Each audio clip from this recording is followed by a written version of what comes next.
दिल्ली उपरे पाकिस्तान रो आक्रमण उद्यम। दिल्ली को टार्गेट करी बालिस्टिक मिसाइल छाड़िला पाकिस्तान। हरियाणार शीर्षारे पाकिस्तान रो मिसाइल खसाइला भारत।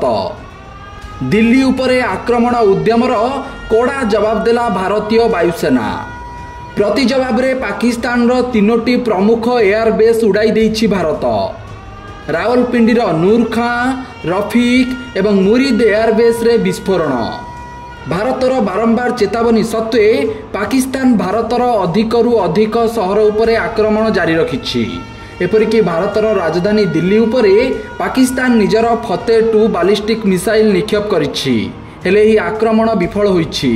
पाकिस्तान रो फतेह-2 बालिस्टिक मिसाइल को भारतर एयर डिफेंस सिस्टम हरियाणार शीर्षारे आकाश रे ही नष्ट करि दैछि।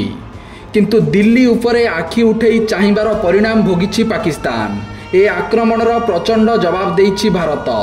पाकिस्तान रो तीनोटी प्रमुख विमान घाटी को भारत आज उड़ाई देइछि।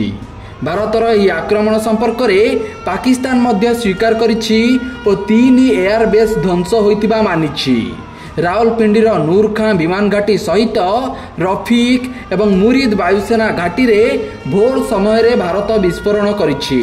এই বিস্ফোরণ পরে পাকিস্তান এর সম্পূর্ণ বায়ু সীমা को बंद করেছে।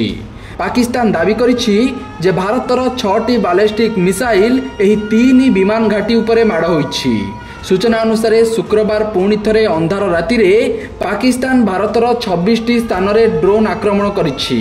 भारतीय एयर डिफेंस सिस्टम पाकिस्तान रो एही समस्त आक्रमण को पंड करिछि।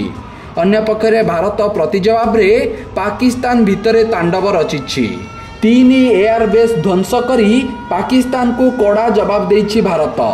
तेबे पूरा घटनाक्रम संपर्क में आज भारतीय सेना पक्षरु सांबादिक सम्मेलन करा जिवो बोली सूचना मिलिछि।